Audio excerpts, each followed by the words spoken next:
Welcome students, I am Swati Agrawal and today I am telling you the complete details of your syllabus class 10th English. So here I am starting from the prose section. In section 1 prose, we are having 6 chapters. First is The Enchanted Pool, written by C. Rajgopalachari. ये जो story है the enchanted pool यानी एक तिलिस्मी तालाब, ये story है बेटा महाभारत के समय की, महाभारत से ही ली हुई एक स्टोरी है जहाँ पर पांडवों को वनवास में भेजा जाता है और उनके साथ एक घटनाक्रम को इसमें पूरा बताया गया है।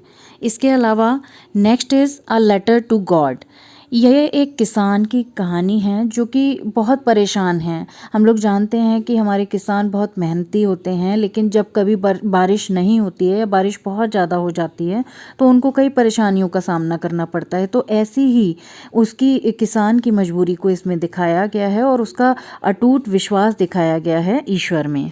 Next is the Ganga, written by Jawaharlal Nehru. ये जवाहरलाल नेहरू की एक बहुत ही फेमस बुक है जो कि उन्होंने अपने गंगा के प्रति प्रेम को जिसमें बताया है, वो गंगा से बहुत अधिक जुड़े हुए थे और इस पूरे चैप्टर में आप ये जान पाएंगे कि गंगा हमारे देश के लिए कितनी इम्पोर्टेंट है और जवाहरलाल नेहरू के लिए वो कितनी ज़्यादा इम्पोर्टेंट थी। Next is Socrates. सॉक्रेटिस को हम हिंदी में कहेंगे सुकरात, जो कि एक लड़के का नाम है। इसको हम दो अलग लैंग्वेज में अलग अलग तरह से बोलते हैं, यानी इंग्लिश में हम सॉक्रेटिस बोलेंगे और हिंदी में सुकरात। ये रोडा पावर द्वारा लिखी गई है और ये एक बच्चे की कहानी है जो आगे बढ़कर दार्शनिक बनता है, लोगों को प्रभावित करता है। Next is torch bearers, written by W.M. Ryburn. ये जो स्टोरी है ये भी बहुत ब्यूटीफुल स्टोरी है। इसमें ये दिखाया गया है कि जो बुद्धिमत्ता है उसका कितना अहमियत होती है हमारी लाइफ में। हम अपनी बुद्धिमानी से किसी भी काम को, किसी भी चीज़ को किस तरह से आसानी से पा सकते हैं। Our 6th chapter is our Indian music, stories and anecdotes. ये जो हमारी स्टोरी या लेसन है इसमें बताया गया है हमारे ट्रेडिशनल इंडियन म्यूज़िक को, जो हमारी इतिहास रहा है हमारे संगीत का, उसको यहाँ पर डिफ़ाइन किया गया है। तो इस तरह से ये बेटा प्रोज के 6 चैप्टर्स यहाँ पर कंप्लीट होते हैं। साथ ही साथ आप एक्सटेंशन में देख रहे होंगे कि इसमें कुछ मॉडल्स दे रखे हैं या चैप्टर्स के आगे बताया हुआ है कि इसमें मे का यूज़ हो रहा है या माइट का यूज़ हो रहा है, मॉडल्स दे रखे हैं। तो यहाँ आप देखेंगे कि जिस पर्टिकुलर चैप्टर के आगे जो चीज़ें लिख रखी हैं आप उस चैप्टर में उनको ढूंढ पाएंगे, उनको देख पाएंगे। Moving on the section B and that is poetry. We have 4 poetry in our poetry section. First is the fountain, written by James Russell Lowell. ये द फाउंटेन जो है इसमें ये बताया गया है कि जो झरना होता है वो भी हमें बहुत कुछ सिखाता है और किस तरह से हम उससे कई तरह से कई चीज़ें सीख सकते हैं।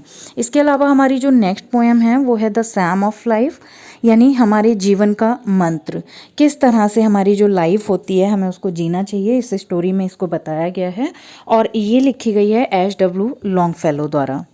Next is the village song, written by Sarojini Naidu.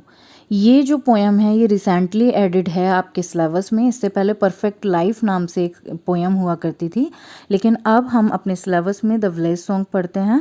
And ये जो सरोजिनी नायडू हैं, आपने सुना होगा कि हम इंडियन वुमेन्स डे मनाते हैं, तो इंडियन वुमेन्स डे जिनके नाम पर मनाया जाता है वो हैं Sarojini Naidu. Next is the nation builders, और ये जो नेशन बिल्डर्स है ये रिटन बाय है R.W. एमर्सन। और इस पोएम में ये बताया गया है कि जो किसी भी देश के नागरिक होते हैं वही उसके जो है क्या कहते हैं बिल्डर होते हैं, एक्चुअल बिल्डर होते हैं। कोई भी देश आगे बढ़ता है, कोई भी देश प्रगति करता है तो उसमें उसके नागरिकों का बहुत महत्वपूर्ण रोल होता है। तो यहाँ पर हमारा सेक्शन बी कंप्लीट होता है। Moving on the third section and that is supplementary. So first chapter is the inventor who kept his promise, written by Thomas Alva Edison.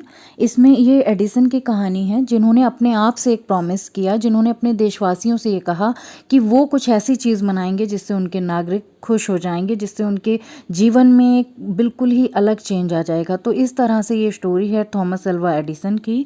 Next chapter है the judgement seat of Vikramaditya, written by sister Nivedita.